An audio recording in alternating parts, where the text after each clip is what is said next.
নরম, মিষ্টি আর তিলের ঘ্রাণে ভরা। একবার যেই পিঠা খাবে সে প্রেমে পড়ে যাবে। আমার আজকের রেসিপি চীনের পুরনো ধাঁচের মিষ্টি কুমড়ার পিঠা, যেটা স্বাদ আপনাকে নিয়ে যাবে আপনার শৈশবে। তাহলে চলেন আমরা শুরু করি। পিঠাটা বানানোর জন্য প্রথমে পাকা মিষ্টি কুমড়ার খোসা ছাড়িয়ে পাতলা পাতলা স্লাইস করে কেটে নিতে হবে। এরপরে মিষ্টি কুমড়াটাকে সেদ্ধ করে ওর মধ্যে দিয়ে দিতে হবে চিনি। তারপরে মিষ্টি কুমড়াটাকে বেশ ভালো করে ম্যাশ করে নিতে হবে। এবারে ম্যাশ করা মিষ্টি কুমড়ার মধ্যে চালের আটা দিয়ে খুব ভালোভাবে মথে নিয়ে নরম একটা ডো তৈরি করতে হবে।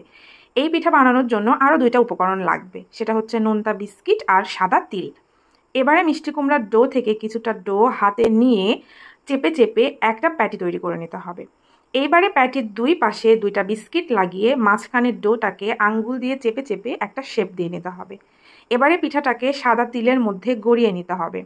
তারপরে আবারও 2 আঙ্গুল দিয়ে তিলগুলোকে ডোর সাথে বেশ ভালো করে চেপে চেপে নিতে হবে যাতে খুলে না যায়।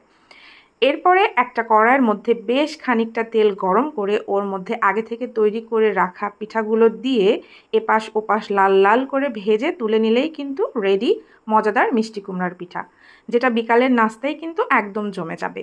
আমার রেসিপিটি ভালো লাগলে অবশ্যই লাইক, কমেন্ট, শেয়ার। ইউটিউব থেকে দেখলে চ্যানেলকে সাবস্ক্রাইব এবং পেজ থেকে দেখলে অবশ্যই ফলো করবেন।